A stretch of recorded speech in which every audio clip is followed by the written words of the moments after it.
नमस्कार दोस्तों। आज हम आपके लिए लाए हैं भगवद गीता के 18वें अध्याय का 35वां श्लोक। इस वीडियो में हम सीखेंगे कि किस प्रकार अहंकार, बल और दर्प के प्रभाव से व्यक्ति अपने जीवन में चुनौती का सामना कर सकता है। अगर आपको हमारी वीडियो पसंद आए तो कृपया लाइक करें और हमारे चैनल को सब्सक्राइब करें। चलिए अब हम इस महत्वपूर्ण श्लोक की गहराई में उतरते हैं।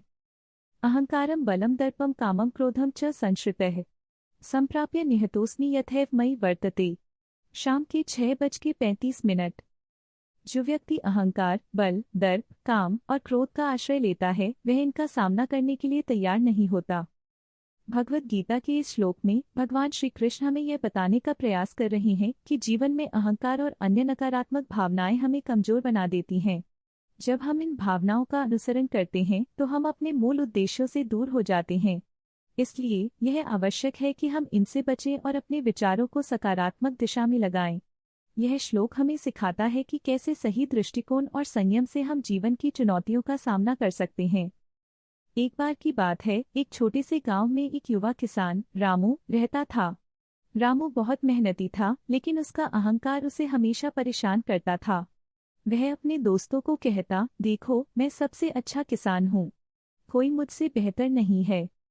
एक दिन गांव में एक बड़ा तूफान आया। सभी किसान अपनी फसलें बचाने के लिए चिंतित थे। रामू ने सोचा, मैं तो सबसे अच्छा हूँ, मुझे कोई चिंता नहीं। लेकिन जैसे ही तूफान ने अपनी ताकत दिखाई, रामू की फसलें बचाने के लिए उसके पास कोई योजना नहीं थी। उसके दोस्तों ने मिलकर अपनी फसलें बचाने के लिए तैयारी की, लेकिन रामू ने सोचा, मैं अकेला सब कुछ कर लूंगा।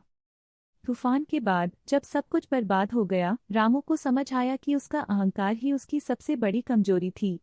उसने अपने दोस्तों से कहा, मुझे माफ कर दो, मैंने तुमसे बहुत ऊंचा सोच लिया।